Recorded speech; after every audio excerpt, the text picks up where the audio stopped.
November 4th, 1945. A farmhouse kitchen near New Ulm, Minnesota.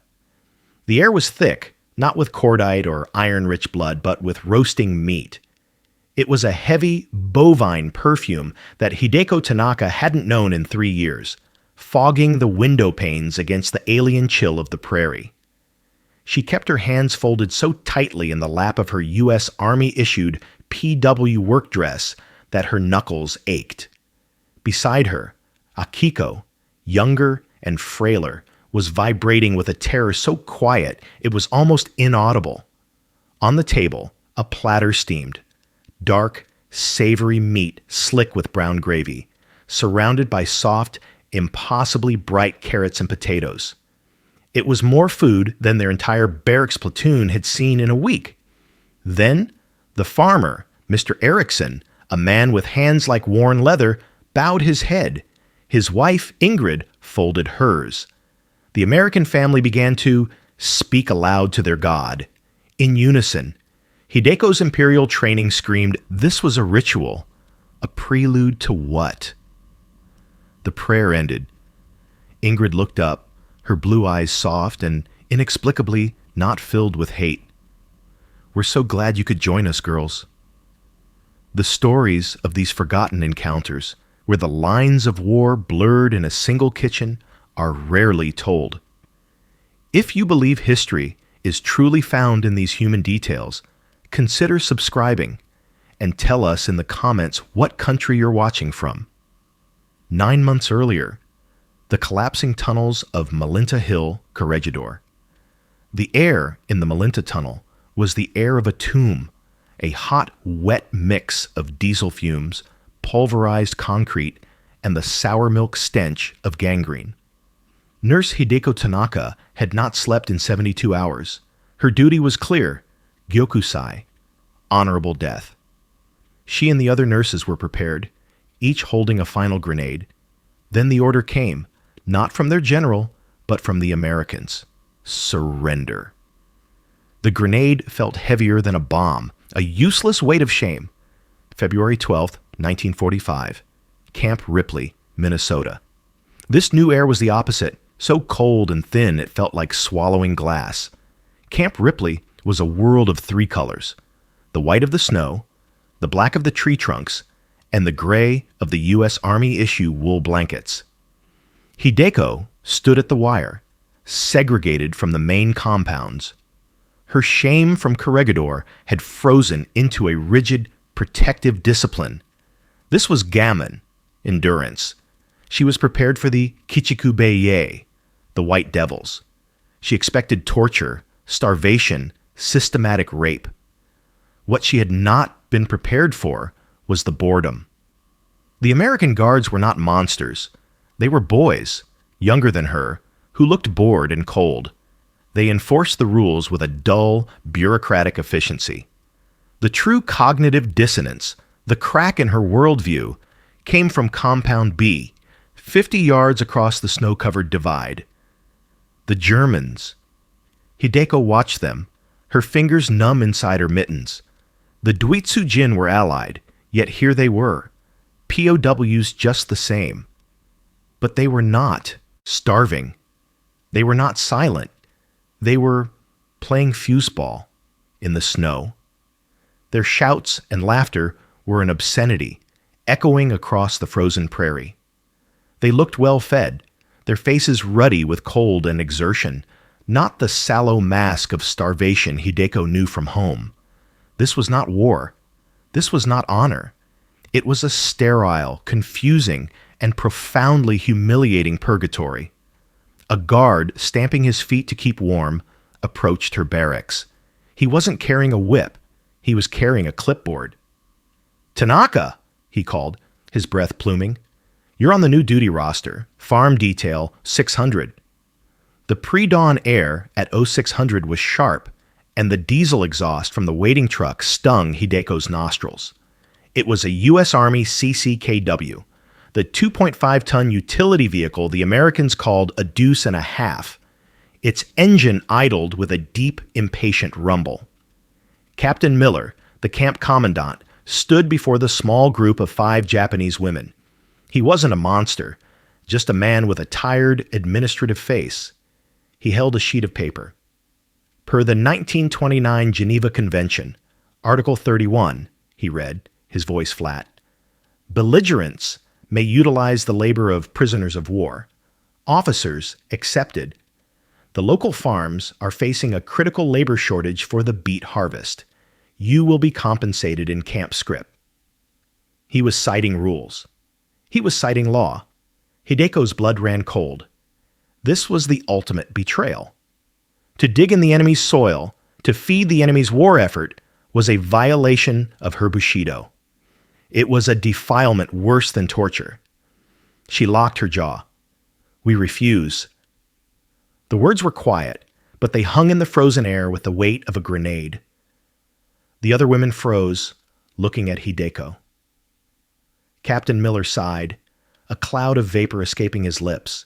He looked past her, at the young guard standing near the truck's tailgate. The guard did not raise his weapon. He did not shout. He simply, almost casually, tapped the wooden stock of his M1 Garand rifle with a gloved finger. Clack. The sound was small, but it was definitive. It was the sound of American steel, of absolute authority. It was not a question. Hideko looked at the rifle, then at the open tailgate. This was the choice: immediate, unknown punishment or the slow, spiritual death of compliance. The cold rage that filled her was suffocating. They weren't breaking her body with violence. They were crushing her spirit with regulations and the unspoken threat of a .30 caliber bullet. Slowly, her hands clenched into fists, she turned and walked toward the truck. She could feel the gunso in the other compound staring, even if he wasn't there. She could feel the eyes of her ancestors. One by one, the other women followed. The heavy tailgate slammed shut with a final metallic clang. The truck stopped. The world that greeted them was flat, stretching to an endless pale horizon under a vast empty sky. This wasn't the lush volcanic topography of home. It was an alien geography of cold and silence. The enemy was waiting. It was a man, Mr. Erickson, whose face was a map of deep lines like dried mud. He wore faded denim overalls over a flannel shirt. Beside him, a woman, Ingrid, wrapped in a thick wool shawl. They were old. Their hands were gnarled from work, not violence. There were no whips, no dogs, just rows and rows of sugar beets, half frozen in the black soil. Hideko entered observation mode. Her training as a nurse had taught her to see details. She scanned the farmstead. No visible weapons. No guards other than the lone bored soldier who now leaned against the truck, smoking a cigarette. The only sign of the war was the small Blue Star banner hanging in the farmhouse window, a sun overseas. The Ericksons demonstrated the work with gestures. Top the beat, toss it in the wagon. The rhythmic thud of the beats hitting the wooden boards was the only sound. Hours passed. The work was brutal, repetitive. Hideko's back screamed, but she welcomed the pain. It was familiar. It was real. Then, the woman, Ingrid, approached. She moved slowly, carrying a glass pitcher filled with water and 2 glasses. Hideko tensed, her hand automatically moving to where a sidearm would be, finding only the rough fabric of her PW uniform. Ingrid stopped a few feet away. She offered the water. Hideko stared. This was the moment. Propaganda films had prepared her for this. The water was certainly poisoned, or perhaps drugged. It was a test. She shook her head, once.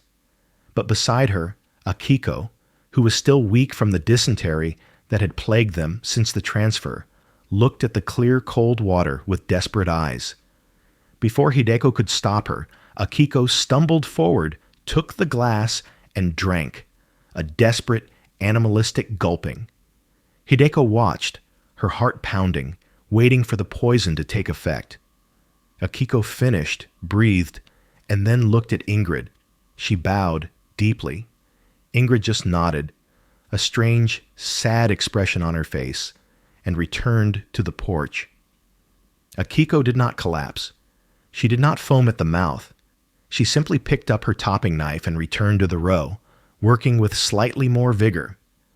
The water was just water. The camp rations were sustenance, nothing more. A thin, greasy stew, often just potatoes and carrots in a watery broth, served with a dense, dark bread. It was enough to fuel the body for labor, but it never silenced the deep, gnawing hunger that had become a permanent resident in Hideko's stomach. Her pride was at war with her biology. She worked the beet fields with a mechanical focus, trying to use the repetition of the work to block out the hollow ache. On the third day, Ingrid Eriksson did not offer the water directly. She simply walked to the fence post that marked the edge of their assigned section and placed a small, neatly wrapped package on top. Then she turned and walked back to the house without looking at them. Hideko watched it, suspicious. It was wrapped in wax paper. Akiko saw it next. Her eyes widened. She waited until the guard was looking the other way, then scurried to the post. Her hands fumbled with the paper, revealing 2 thick sandwiches. The bread was white, soft, and impossibly clean. Spread thickly between the slices was a dark, sweet-smelling paste, apple butter. Akiko tore into hers with an animalistic urgency, crumbs catching on her lips. She didn't chew. She inhaled. Hideko turned away, her face hot with shame for Akiko. It was a dog's behavior. It was acceptance of a gift, a display of weakness. She would not. But the smell. The sweet spice scent of the apples reached her, mixing with the cold, earthy smell of the beets. Her stomach convulsed, a sharp, painful cramp. The saliva in her mouth was thick. She held out for an hour. Then 2. The sandwich sat on the post, a white square of temptation against the gray wood. Finally, her hunger betrayed her. Her body moved before her mind could protest. She walked to the post, took the sandwich, and retreated to the far side of the wagon. She ate it quickly, forcing herself not to savor it, not to enjoy the pillowy softness of the bread or the shocking sweetness of the fruit. But it was too late. It was the best thing she had in in years. And with that taste came a profound, sickening shame. It wasn't the shame of eating. It was the shame of liking it. The routine settled in. The cold, the work, the silent exchange of food on the fence post. Hideko's compliance and Akiko's slowly returning health made them the regulars at the Eriksson farm. The guard, recognizing their passivity, now allowed them to work closer to the barn, mending feed sacks, while he stayed warm in the truck. From this new vantage point, she could hear it. A voice, tinny and full of static, drifting from the farmhouse. It was the radio. A large wooden Philco tombstone sat on a table just inside the kitchen window. Mr. Eriksson often sat on the porch, his back to them, listening to the midday news. Hideko's English was fragmented, cobbled together from medical texts and camp commands, but she knew war words: Pacific, island, naval, victory. She found excuses to be closer, stacking firewood near the porch steps. The broadcaster's voice was deep, authoritative, like the propaganda voices from Tokyo, but it lacked the hysterical fervor. It was calm, factual. She was listening when the broadcast changed. The tone shifted. Reports from Leyte Gulf, desperate, suicidal tactics, the kamikaze. Hideko froze. Her heart hammered. Kamikaze, the divine wind. A surge of agonizing, burning pride filled her chest. The Yamato Damashi, the spirit of Japan, was not broken. Her brothers were still gods, fighting to the last. But the broadcaster continued, describing heavy losses, not for the Americans, but for the Japanese pilots. A tragic, futile waste of life, the voice concluded, before moving on to Grain futures. Hideko's pride curdled into despair. Futile. She looked at Mr. Erickson. His back was to her. He was not cheering. He was not celebrating the futile waste of Japanese lives. He was just sitting, his shoulders slumped. He let out a long, slow sigh, a sound of profound weariness, and shook his head. He was sad. Hideko stared at the blue star banner in the window. The farmer's sadness was a weapon she could not understand. It was more disorienting than the sandwiches, more confusing than the water. Rage, she could fight. Hate, she could endure. But this weary paternal sadness, it hollowed her out, leaving her dangerously, terrifyingly empty. They were loading the last of the beets onto the wagon when the sound of another engine approached. It wasn't the guard's small jeep. It was another deuce and a half, rumbling down the dirt farm road. This one was full of men in PW uniforms, heading to a different farm. They were Japanese, male prisoners from the main compound. Hideko's instinct was to turn away, to hide her face from the shame of being seen. But it was too late. The truck slowed as it passed, navigating a muddy patch. A man was standing near the tailgate, clinging to the canvas cover. He was older, with the hard, weathered face of a career soldier. His collar insignia was visible. Gunso, a sergeant. He saw them. His eyes raked over Hideko and Akiko, two women working compliantly in an American field. His gaze lingered on the farmhouse, on the wisp of smoke from the chimney, on the guard who was now casually talking to Mr. Erickson. The Gunso's face contorted, not with pity, but with a white-hot, concentrated venom. He locked eyes with Hideko. She was the senior nurse, the one responsible. His entire being radiated contempt. As the truck began to pull away, he spat. A thick glob of saliva hit the frozen mud near her feet, and then he hissed one word, sharp and clear, cutting through the rumble of the engine. Haikotoba. Traitor. The word struck Hideko with the force of a physical blow. It was a judgment from her own world, from her own people. It was worse than the guard's M1 Garand, worse than the cold, worse than the shame of surrender. In Manila, she was a nurse of the Empire. In Minnesota, she was a Jap to the Americans. But in that one venomous word, she had become something worse.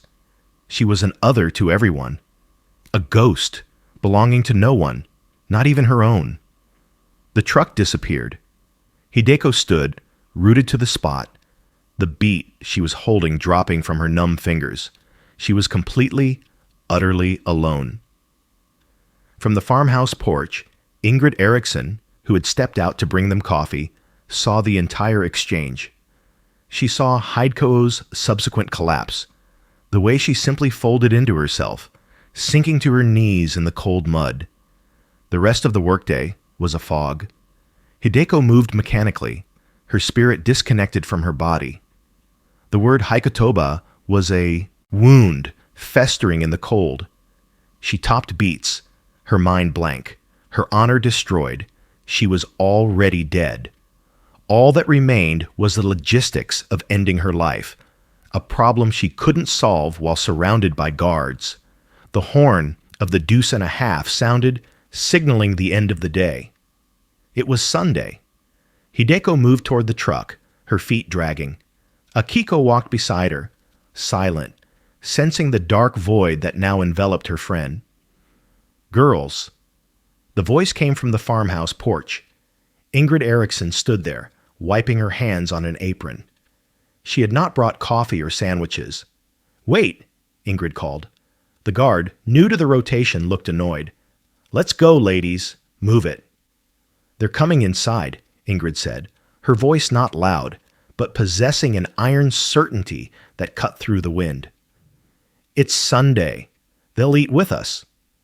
The guard stopped, his mouth falling open. He looked from Ingrid, a civilian employer, to the two Japanese POWs. This was not in any regulation he'd ever read. It was wrong. It was fraternization. It was weird. Ma'am, I can't authorize. I'm not asking for authorization, young man. I'm telling you, it's cold, and I've cooked enough for an army. They're coming in. Hideko looked at Akiko. Akiko looked at Hideko, her eyes wide with terror. Vao trong hang o kwa ke tu. This was impossible. This was a cognitive collapse. The Gunso had called her a traitor. And now the enemy was offering her sanctuary. The enemy was offering warmth, while her own people offered only venom. The guard, flustered and outranked by this small 60-year-old woman, simply threw his hands up in defeat. Fine, 10 minutes, then they're on the truck. Ingrid held the screen door open. The smell of roasting meat and warm bread billowed out, a physical force that hit Hideko, pulling her forward. Terror and a desperate, primal need for warmth fought in her chest. She took one step, then another. The world felt unreal, as if she were walking underwater. She was crossing a line from which she could never return. The inside of the house was suffocating. It was the heat. A cast-iron stove radiated a dry, overpowering warmth that made Hideko's skin prickle under her rough-spun PW uniform. After months in the cold, it felt like a physical assault.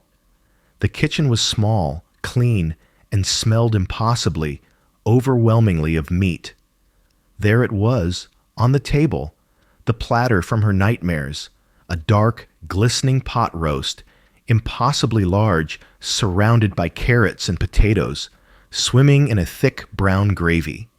Beside it, a bowl of white bread. A small, worn family Bible rested on a sideboard next to a butter dish. Hideko and Akiko were motioned to the table. Two wolves invited to a shepherd's meal. They sat, their backs rigid. Akiko was visibly trembling. Hideko kept her hands folded so tightly in her lap that her knuckles ached.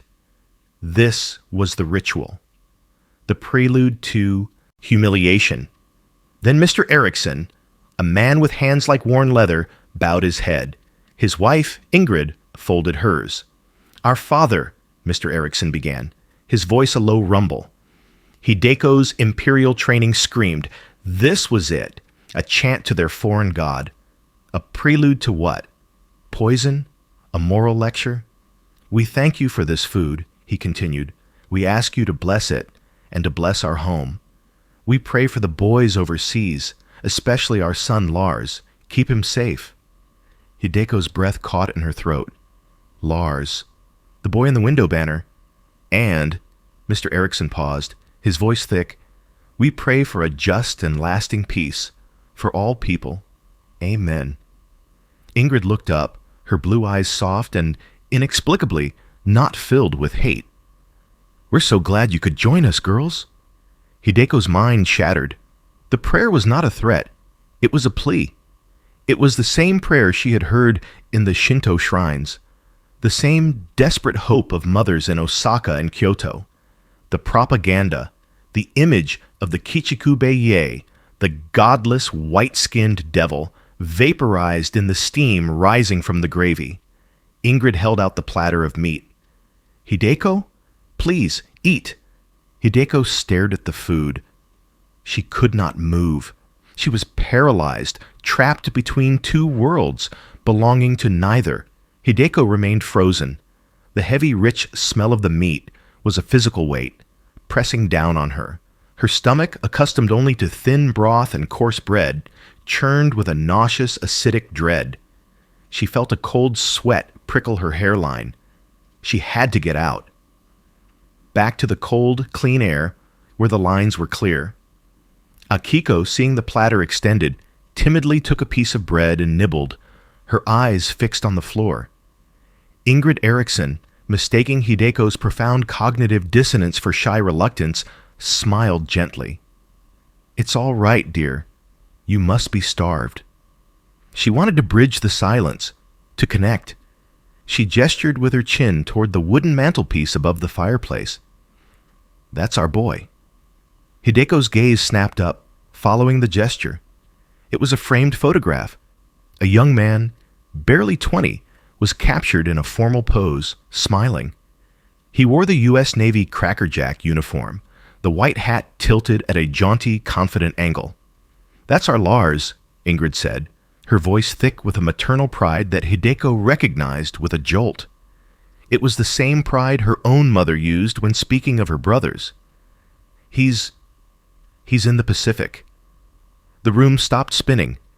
Everything contracted to the dimensions of that small silver frame. The Pacific. The blue star banner in the window wasn't a decoration. It was him. This was the face of the White Devil, the man she was supposed to hate. But he was not a monster. He was a boy. And in his eyes, beneath the forced military smile, Hideko saw it. The exact same flicker of terrified, youthful bravado she had seen in the young Japanese recruits in the Manila hospital, the ones who had died, clutching her hand, whispering for their mothers. This boy, Lars, was the enemy, and he was also the sun, the prayer, the food, the sun. The contradictions were too much. The room was too hot. The ticking of the mantel clock was a hammer blow against her skull. Hideko stood up. The wooden chair scraped, a violent, ugly sound on the floor. She could not speak. There were no words. She performed the only action left to her. She turned to the Ericksons and bowed, a deep, formal, involuntary bow from her spine.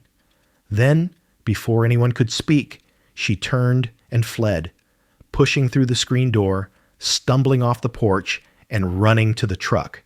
She collapsed against the cold steel, gulping the freezing air, finally, mercifully, safe from the suffocating warmth.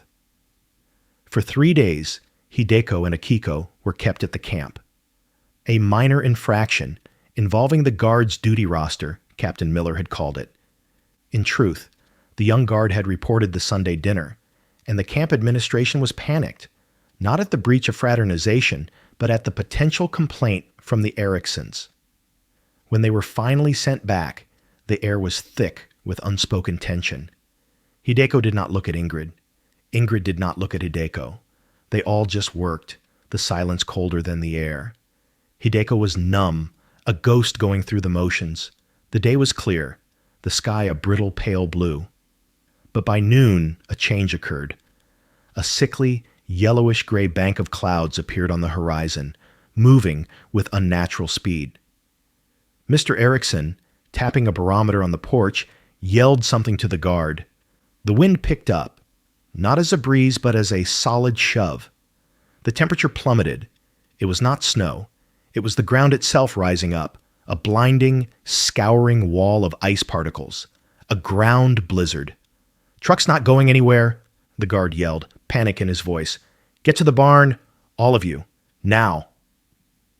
He herded Hideko, Akiko, and Ingrid, who had been stacking feed, toward the large red structure. They stumbled inside, the heavy door slamming shut behind them, muffling the wind's demonic howl to a pressurized roar. The barn was a different world, warm, dark, and smelling of hay, manure, and the animal heat of the livestock. The cows lowed nervously, their eyes white in the gloom. Primal fear replaced everything else. This enemy, the cold, did not care about the gunso. It did not care about Lars, or pot roast, or Haikatoba. It was an elemental force, stripping them all down to their core survival instinct. A sudden, violent gust hit the barn. The structure groaned.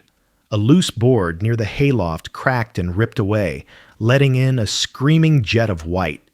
The cattle panicked. They surged against their stanchions, a chaotic mess of hooves and horns. In the sudden lurch, Ingrid, trying to calm a heifer, slipped on a patch of ice where a bucket had spilled. She went down hard, a sharp, un-Ingrid-like cry cutting through the chaos. She clutched her leg, her face a mask of white-hot pain. The storm howled. Ingrid was gasping, her face pale. Akiko, seeing the unnatural angle of Ingrid's ankle, began to wail, a high, thin sound of pure panic that set the cattle on edge again. In that instant, Hideko's world snapped into focus. The numbness, the shame, the gunso's curse, the pot roast, it all burned away like fog. This was not a farmhouse. This was a trauma ward. The blizzard was artillery. The patient was bleeding. This, she understood. She moved. Her first act was not toward Ingrid, but toward Akiko. She crossed the space in 2 strides and slapped her, hard, across the face. It was not an act of anger. It was a clinical procedure to break the hysteria. Akiko's wail cut off with a shocked gasp. "Fire," Hideko ordered, her voice a low, authoritative bark. She pointed to the potbelly stove and the wood bin. "Now." Akiko, stunned into obedience, scrambled to the stove. Hideko turned to Ingrid. The woman was clutching her leg, shivering. "Is broken," Hideko said, her English clumsy but clear. She pointed to herself. "I am Kangofu." She said the Japanese word first, then found the English. "Nurse." Ingrid's pain-filled eyes widened in understanding. Hideko was no longer a prisoner. She was a medical professional. She moved with grim, efficient purpose. She ripped a burlap grain sack from the wall, tearing it into long strips with her teeth. She scanned the wall, found 2 loose shingles, and tore them free, an improvised splint. She knelt in the manure and straw. "This hurt," she warned.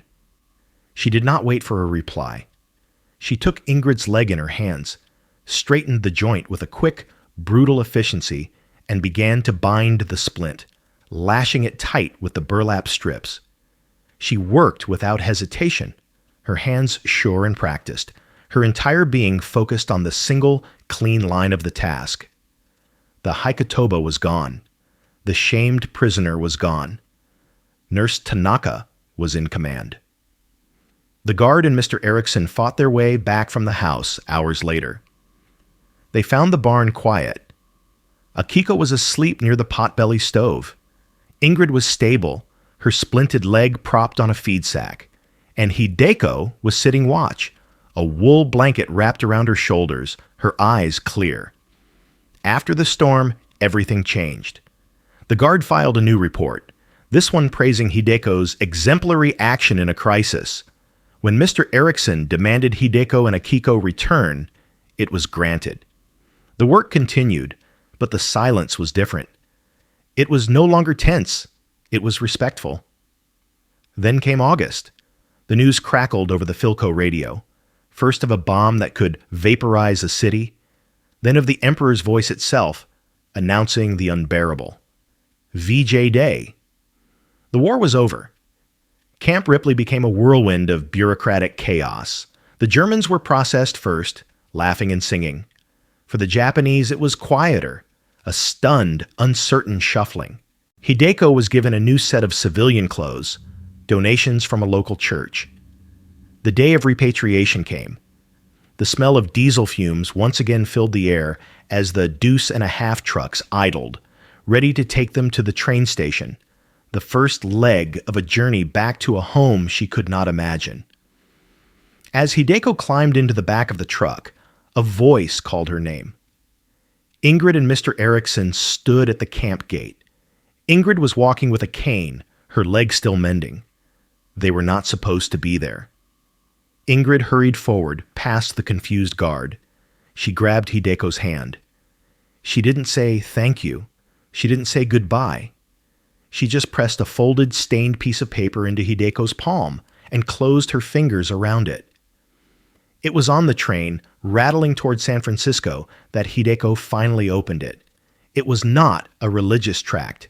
It was not a letter. It was a handwritten recipe card. At the top, in Ingrid's careful cursive, were the words, Erickson pot roast with gravy. It was never a weapon. It was never propaganda. It was just food. A gift. Hideko stared at the instructions. Flour the chuck roast, sear in lard, add carrots, 1 cup of water.